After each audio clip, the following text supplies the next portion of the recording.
नमस्कार बच्चों, 12th class physics में आपका स्वागत है। ये चैप्टर 1 का क्वेश्चन है कि एक समान आवेश से आवेशित गोली कवच के कारण विद्युत क्षेत्र की तीव्रता ज्ञात कीजिए। इस सवाल को करने से पहले आप मेरे चैनल को सब्सक्राइब करें और मेरे वीडियो को लाइक ज़रूर करें ताकि जो भी नोटिफिकेशन है आने वाली होंगी वो आपको मिल जाएगी।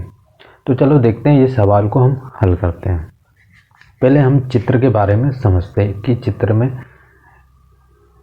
का अर्थ क्या है ना। तो देखो, ये गोली कवच है या गोली कोश है और ये पी बिंदु है, ds अल्पपृष्ठ और ये ई विद्युत क्षेत्र की तीव्रता है। O से P तक की जो दूरी है R है, O से P तक की दूरी R है और O से छोटे वाले की जो दूरी है त्रिज्या है R है। तो हम इसको समझते हैं, आगे इसका निगमन करते हैं। इसका हम निगमन करते हैं तो आपको समझ में आ जाएगा। आगे क्या लिखोगे निगमन में? माना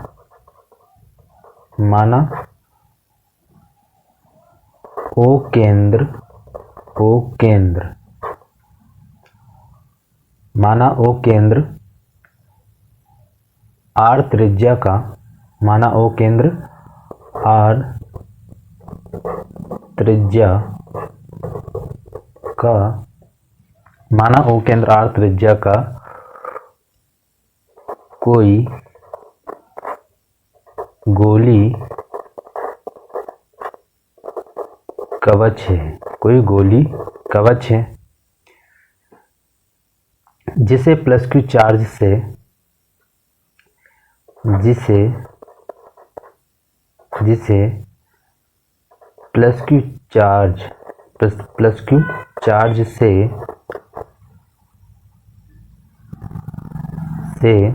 आवेशित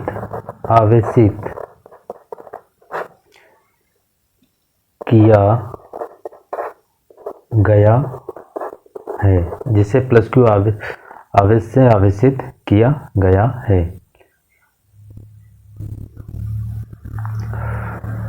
गोली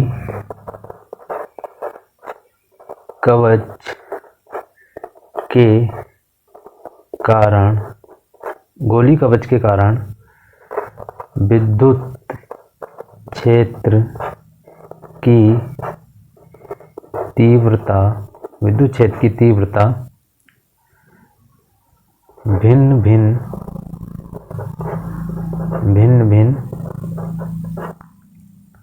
स्थितियों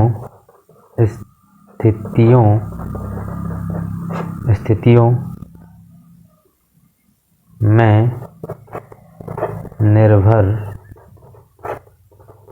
करती है। भिन्न स्थितियों में निर्भर करती है। फिर से समझना है, क्या लिखोगे? माना O केंद्र वाला एक गोली कवच है, O केंद्र वाला एक गोली कवच है। माना O केंद्र व R त्रिज्या का एक गोली कवच है जिसे प्लस क्यू आवेश से आवेशित किया गया है। गोली कवच के कारण विद्युत क्षेत्र की तीव्रता भिन्न जगह पर निर्भर करती है। इतना तो बच्चों आपको समझ में आ ही गया होगा। जब बिंदु P गोली कवच के बाहर स्थित हो। देखो, जब बिंदु जो P है ये गोली कवच के बाहर स्थित है, बिंदु P गोली कवच के बाहर स्थित है। तो जब बाहर स्थित है तो यहाँ पे O से लेके बिंदु P की दूरी, ये छोटे वाले जो R है, स्मॉल r की दूरी ज़्यादा है और ये छोटा वाला ये वाले गोली कवच का जो दूरी है वो छोटी है। तो हम इसको लिख सकते हैं R बड़ा है, स्मॉल r बड़ा है कैपिटल R से। ये आपको पता होना चाहिए। अब लिखेंगे अल्प पृष्ठ ds से होकर गुजरने वाला विद्युत फ्लक्स। अल्प पृष्ठ ds से होकर गुजरने वाला विद्युत फ्लक्स। अल्प पृष्ठ ds, ये छोटा सा पृष्ठ है यहाँ पे, तो इससे होकर गुजरने वाला विद्युत फ्लक्स निकालेंगे। तो अल्प के लिए आता है d और फाई ई, ये होता है हमारा फ्लक्स। तो अल्प पृष्ठ ds से होकर गुजरने वाला विद्युत फ्लक्स होगा हमारे पास, क्या होगा, E vector into ds vector ds, ये अल्प पृष्ठ के लिए।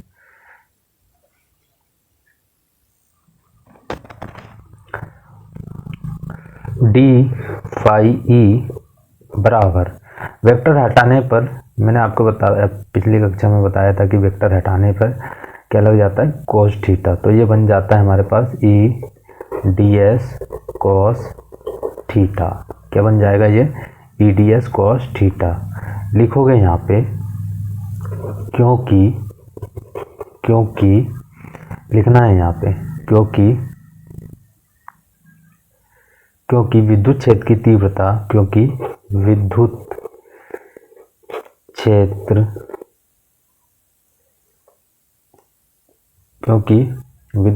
की तीव्रता,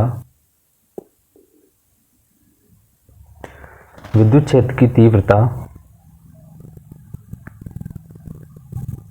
क्षेत्र की तीव्रता E और क्षेत्र सदिश ds की दिशा एक ही है, इसलिए थीटा बराबर हो जाएगा 0।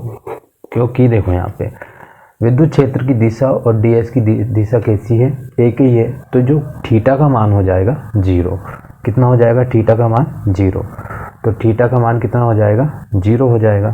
तो हम लिखेंगे यहाँ पे d फाई, क्या लिखना है यहाँ पे, d फाई ई बराबर E ds, और थीटा की जगह क्या रखोगे, cos 0। क्योंकि लिखना है यहाँ पे, क्योंकि cos 0 का जो मान होता है 1 होता है। कितना होता है, 1 होता है। तो d फाई ई बराबर आ जाएगा हमारे पास E ds, ये हमने निकाले हैं, है ना। तो d फाई ई बराबर क्या आ जाएगा, E ds, d phi E बराबर आएगा E ds। अब निकालेंगे संपूर्ण, है ना, संपूर्ण पृष्ठ, ये संपूर्ण पूरे के लिए निकालेंगे। तो ये छोटे से पृष्ठ के लिए निकाले थे, अब ये पूरे संपूर्ण पृष्ठ से होकर गुजरने वाला विद्युत फ्लक्स। तो लिखेंगे यहाँ पे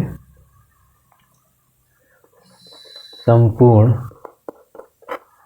गॉसियन पृष्ठ से होकर गुजरने वाला विद्युत फ्लक्स। संपूर्ण गॉसियन पृष्ठ से होकर गुजरने वाला विद्युत फ्लक्स, संपूर्ण गॉसियन पृष्ठ से होकर गुजरने वाला विद्युत फ्लक्स, संपूर्ण। समझ में आया बच्चों। तो संपूर्ण के लिए आएगा यहाँ पे, संपूर्ण के लिए क्या आ जाएगा यहाँ पे, फाई ई, क्या आएगा, फाई ई आ जाएगा संपूर्ण के लिए। और यहाँ पे सरफेस इंटीग्रेशन करेंगे, क्या करेंगे यहाँ पे, सरफेस इंटीग्रेशन। तो ये देखो सरफेस इंटीग्रेशन ये हुआ हमारा, तो किसका करना है, डी फाई ई का करना है, सरफेस इंटीग्रेशन। तो यहाँ लिख दोगे D phi E, phi E बराबर सरफेस इंटीग्रेशन लगाओगे, डी फाई ई का मान कितना है, तो डी फाई ई का मान जो हमारे पास है ई डी एस है, तो यहाँ लिख दोगे ई डी एस, क्या लिख दोगे यहाँ पे ई डी एस लिख दोगे। ई को बाहर निकाल लेंगे तो फाई ई बराबर ई आ गया बाहर और ई आ गया बाहर और यहाँ पे सरफेस इंटीग्रेशन और ये हो जाएगा डी एस, क्या हो जाएगा डी एस, क्योंकि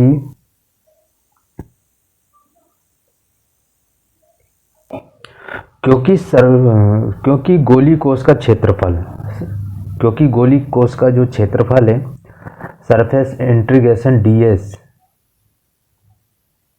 है, क्योंकि गोली कोश का जो क्षेत्रफल है सरफेस इंटीग्रेशन डी एस है, क्योंकि गोले का जो क्षेत्रफल होता है, गोले का क्षेत्रफल ये सरफेस इंटीग्रेशन गोले के क्षेत्रफल के क्या हो जाएगा, बराबर हो जाएगा, क्योंकि गोले का जब भी क्षेत्रफल निकालते हैं तो उसका फॉर्मूला होता है 4πr स्क्वायर से निकालते हैं, तो सरफेस इंटीग्रेशन किसके बराबर हो जाएगा, 4πr के स्क्वायर के बराबर हो जाएगा।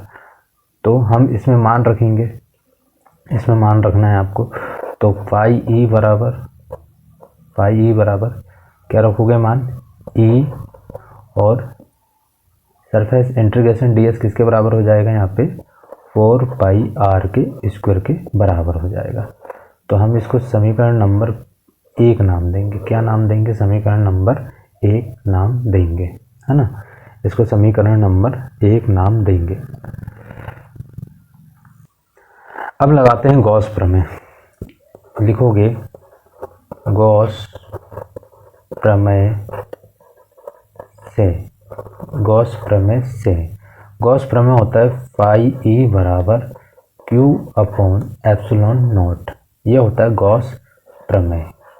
इसको समीकरण नंबर 2 नाम देंगे, क्या नाम देंगे इसको, समीकरण नंबर 2 नाम देंगे। समीकरण 1 व 2 से लिखो, तो समीकरण 1 व 2 से, समीकरण 1 व 2 से, तो समीकरण 1 व 2 से हम हल करेंगे।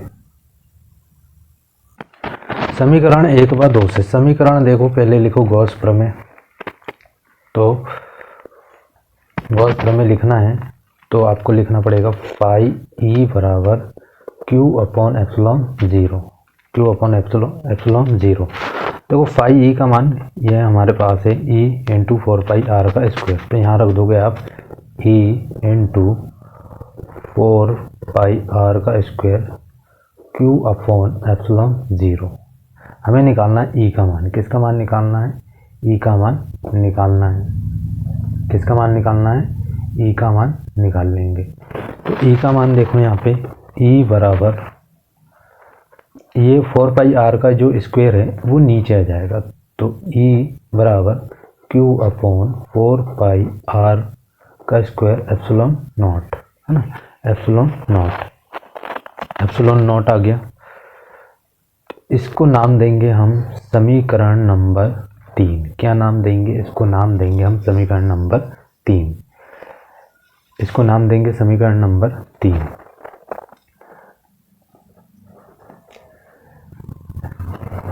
अब दूसरा देख के लिखना है आपको कि दूसरा, जब बिंदु P गोली पृष्ठ पर स्थित हो, जब बिंदु P गोली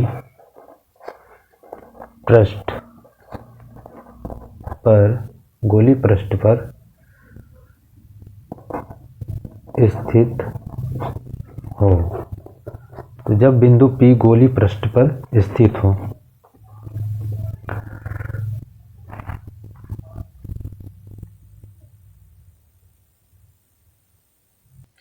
जब बिंदु P गोली पृष्ठ पर स्थित हो, तो देखो यहाँ पे यहाँ से यहाँ तक की जो दूरी हो गई स्मॉल r, घट गई दूरी। पहले बाहरी गोला था हमारे पास, ये वाला बाहरी गोला था, तो P यहाँ पे स्थित था, लेकिन अब इसकी दूरी घट गई तो ये गोली पृष्ठ पर स्थित है। P कहाँ से आ गया, बाहर से थोड़ा अंदर आ गया, तो उसको अंदर ला लिया हमने ना। तो यहाँ पे जो P P से O तक की दूरी क्या है, R है, स्मॉल r है, और O से यहाँ जो पहले वाली जो गोले कवच की दूरी थी वो भी r है। तो यहाँ पे आर आर एक दूसरे के क्या हो जाएंगे, बराबर। तो यहाँ पे लिखोगे r बराबर किसके हो जाएगा, r के, स्मॉल r बराबर कैपिटल R के, स्मॉल r बराबर कैपिटल R के। तो यहाँ पे लिखोगे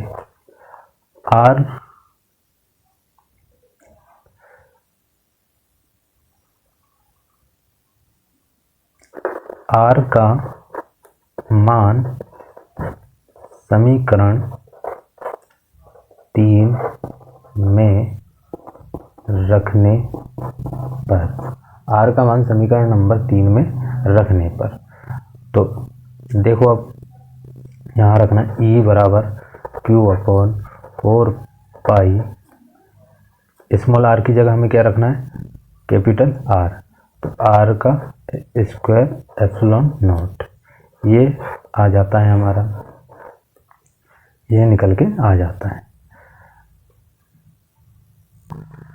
अब बोल रहा है कि जब बिंदु P गोली कवच के अंदर स्थित हो, जब बिंदु P गोली कवच के अंदर स्थित हो, ये वाला P अब कहाँ पे आ गया, ये अंदर आ गया।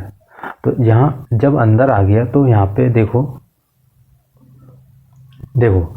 जो R है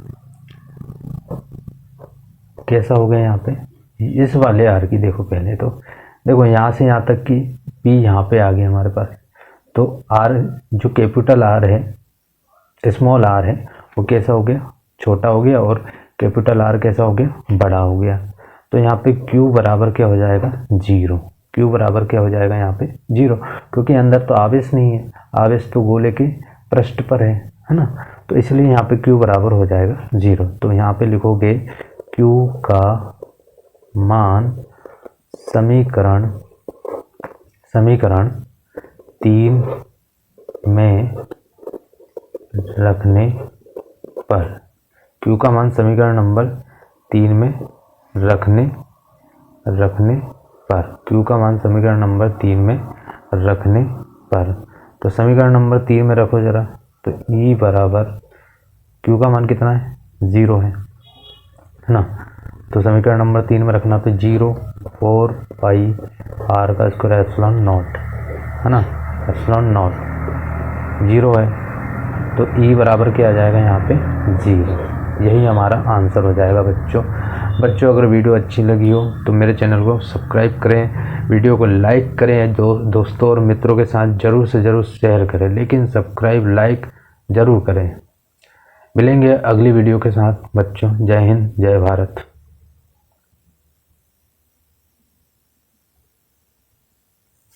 बच्चों 12th क्लास फिजिक्स